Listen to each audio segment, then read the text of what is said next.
Good morning and a very, very happy morning. We are starting with the book The Gap and the Gain, written by Don Sullivan and Benjamin Hardy. Book के first page पे ही लिखा हुआ है, rather cover page पे लिखा हुआ है the high achievers guide to happiness, confidence and success. यानी कि जो भी आप पाना चाहते हैं, हाई अचीवर बनना चाहते हैं, तो आपका ये रास्ता दिखाएगी खुशियों के लिए, आपके आत्मविश्वास के लिए और आपकी सफलता के लिए। ये याद रखिएगा, ये तीनों जब इकट्ठे होते हैं तभी हम एक खूबसूरत सी ज़िंदगी को जीते हैं। बुक में शुरू में डैन सुलिवन लिखते हैं, the way to measure your progress is backward against where you started, not against your ideal.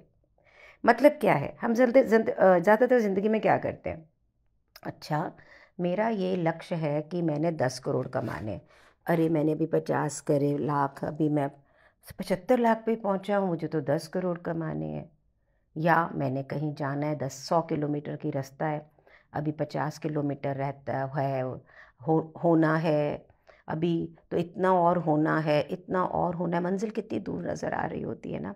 वो कहते हैं इसको वहाँ से नापिए जहाँ से आप शुरू किए। तो मेरा 10 करोड़ का टारगेट है, लेकिन मैंने अभी तक 50 लाख पा लिया, 25 लाख पा लिया। कल तो मेरे पास इतना भी नहीं था। मुझे 100 किलोमीटर जाना है तो मैं 5 किलोमीटर, 7 किलोमीटर, 10 किलोमीटर आ गया। इससे पहले तो मैं इतना भी नहीं आया था। इंट्रोडक्शन के अंदर राइटर कहता है कि बहुत से लोग, बल्कि ज़्यादातर लोग खुश क्यों नहीं हैं। और उसके साथ में जो सेंट हैं, थिक नौहन की लाइंस हैं, there is no way to happiness, happiness is the way. यानी ज़िंदगी में खुशी पाने के लिए कोई रास्ता नहीं है, खुशी ही एक रास्ता है। थॉमस जेफरसन ने जब डिक्लेरेशन ऑफ इंडिपेंडेंस लिखी 1776 के अंदर अमेरिकन के लिए, उसके बाद में कोई भी अमेरिकन खुश नहीं हुआ, क्योंकि एक स्पेसिफिक फ्रेज़ उसने अमेरिकन कल्चर के बारे में लिखा, life, liberty and the pursuit of happiness. Writer कहता है कि जेफरसन हमेशा स्ट्रगल करते रहे with the idea of happiness. उन्होंने ये बिलीव किया कि हैप्पीनेस कुछ पाने की चीज़ है। ये बात हो रही है उस व्यक्ति के लिखने की जिसने अमेरिका का डिक्लेरेशन ऑफ इंडिपेंडेंस लिखा। यही व्यक्ति लिखता है, ध्यान से सुनिएगा, कि परफेक्ट हैप्पीनेस कभी भी टू बी नहीं थी, मीन्स आपके जीवन का हिस्सा ऑटोमेटिकली नहीं थी। इंसान के पास में पावर है और इसे अप्रोच करने के लिए, और ये मैं विश्वास करता हूँ। इंट्रोडक्शन के अंदर बुक कहती है, the pursuit of an unreachable happiness was the part of Jefferson credo. और यही एक नई नेशन जो बन रही थी उसके प्रिंसिपल्स में आ गया। जेफरसन ने ये रियलाइज़ नहीं किया, उसने ये एक सिंगल स्टेट के अंदर, दैट परस्यूट टू हैप्पीनेस, उसने हैप्पीनेस को अनअटेनेबल बना दिया, इसने कि अमेरिका के कल्चर को शेप किया। ऐसे ही हम ये सोचते हैं कि हमें हैप्पीनेस पानी है, इसका मतलब कि ये खुशी, ये आनंद हमारे पास इस समय है ही नहीं। अगर ये आपके पास हो तो आप इसको परस्यू थोड़ी करोगे।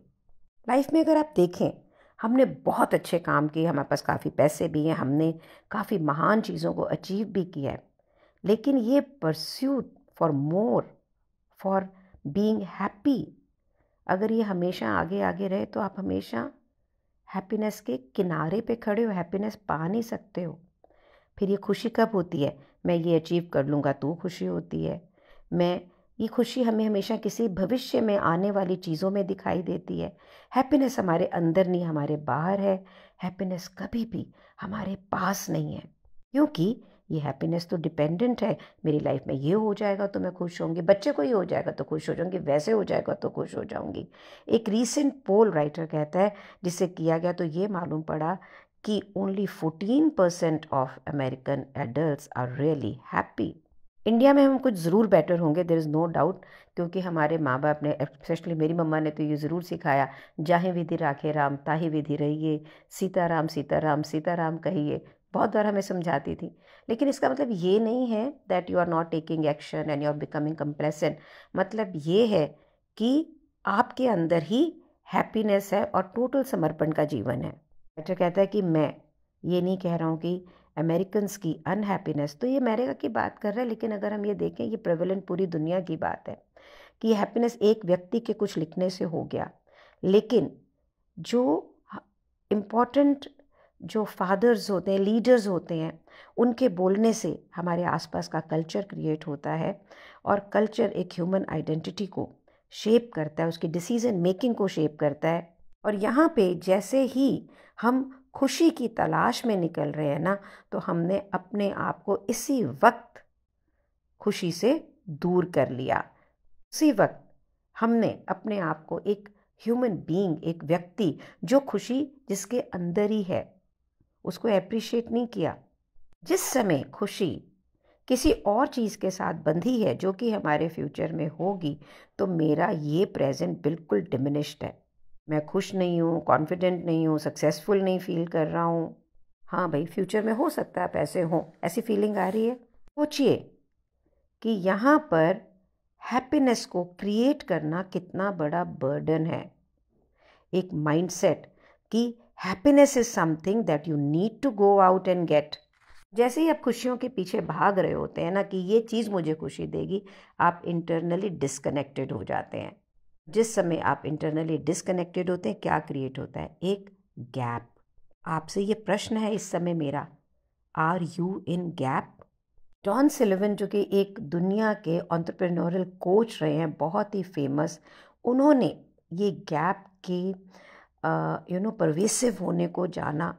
उन्होंने ये जाना और एक्सपोज किया हम लोगों को कि किस प्रकार से ये टॉक्सिक माइंडसेट है, ये हमें खुश रहने से रोकता है, हमारी लाइफ को एप्रिशिएट करने से रोकता है। उन्हें ये अच्छी तरह से मालूम था, जब तक लोग अपने गैप माइंडसेट से बाहर नहीं जाएंगे, वो कितने भी सक्सेसफुल हों, वो हैप्पी नहीं हो पाएंगे। वहीं से निकला ये concept the gap and the gain, जो हम पढ़ने जा रहे हैं। तो राइटर कहता है कि डैन सुलिवन जो है यहाँ लिख रहे हैं कि ये अंडरस्टैंडिंग कि दो तरह से आप अपने आप को मेजर कर सकते हैं अगेंस्ट मुझे क्या पाना है, इसे कहते हैं गैप, मुझे अभी तक ये नहीं मिला। या फ्रॉम द स्टार्टिंग पॉइंट, जिसे हम कहते हैं गेन, एप्रिशिएट करते हैं कि हमने कितना कुछ एकम्प्लिश कर लिया। और राइटर कहता है कि जो हाई अचीवर्स होते हैं ना, ये पर्टिकुलरली प्रोन होते हैं कि गैप में ज़िंदगी जिए। रिसर्च ने ये दिखाया है कि जो बड़ी बड़ी कंपनीज़ के सीईओ होते हैं, इन्हें ज़्यादा डिप्रेशन होता है जनरल पब्लिक के अलावा। बड़े बड़े सक्सेसफुल जो पैसा कमाने वाले एंटरप्रेन्योर्स होते हैं, ये सब्सटेंस अब्यूज़ मींस ड्रग्स वगैरह में पड़ जाते हैं, डिप्रेशन में हो जाते हैं, सुसाइड कमिट कर लेते हैं, इवन आफ्टर बहुत सारी सफलताएं पाने के बाद में। क्योंकि जो ये माइंड है, ये इमीडिएटली एक सफलता के बाद चाहता है एक वो अचीवमेंट जो अभी उसने अभी तक नहीं पाई है, गैप। ये सोच आपको एक एक्सटर्नल सक्सेस तो बहुत बड़ा देती है, लेकिन इंटरनली आप हमेशा एक प्रॉब्लम में रहते हैं बिकॉज आपको कुछ और चाहिए टू बी हैप्पी। और the most of the high achievers हमेशा अनहैप्पी रहते हैं और उनकी अनहैप्पीनेस इतनी गहराइयों में चली जाती है कि वो उनकी एक्सटर्नल एकम्प्लिशमेंट को इंजॉय भी नहीं करने देती। राइटर बिल्कुल जड़ में जाके कहता है कि जेफरसन, जिसने कि अमेरिका के सिद्धांत के लिए पहले नई अमेरिका जब कंट्री बनी तो उसको लिखा सारा, वो गैप थिंकिंग में था और इस थिंकिंग के कारण वेस्टर्न आइडियोलॉजी और थिंकिंग गैप की थिंकिंग बन गई। मैं ये पाऊंगा तो सक्सेसफुल हूँ, मैं ये रहूँगा तो सक्सेसफुल हूँ। अब यहाँ पर एक रियल लाइफ एग्जाम्पल राइटर लिख रहा है बिजनेस ओनर का। आई नरेट इट वेरी शॉर्टली, नहीं तो बहुत लंबा वीडियो हो जाएगा, जो कि बहुत प्लान, स्ट्रैटेजिकल, इंटेलिजेंट और जो चाहता है कि भी मेरा फ्यूचर बिल्कुल सिक्योर हो और अबंडेंट हो। अर्ली 40s में है, अपना टारगेट बनाता है, 2.5 मिलियन कैश इकट्ठा करने का, उसे कर लेता है।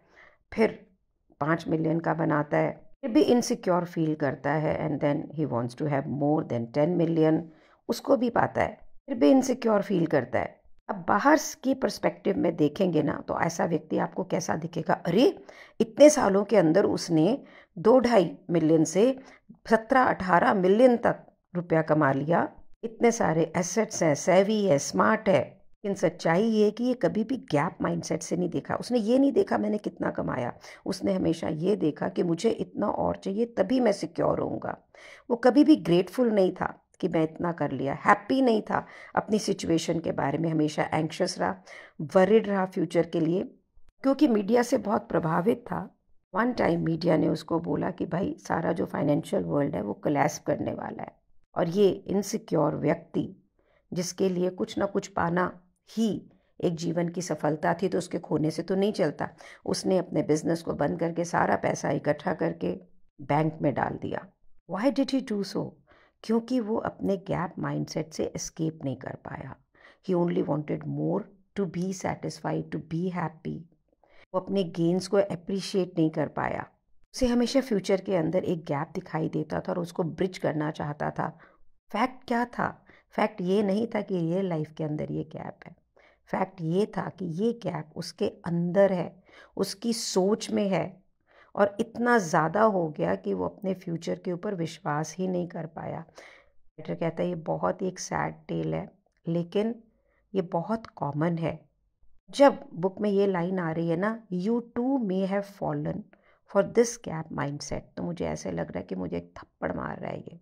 मैं आज जहाँ खड़ी हूँ 2025 में, और 2003 में जब मैं दिल्ली आई, विश्वास करिए मेरे पास में खाने के लिए भी पैसे पूरे नहीं थे। बड़े पूरे घर से आई, पर उस समय गाड़ी नहीं थी। 3 साल तक हम बसेस में, ऑटोज़ में चलते थे।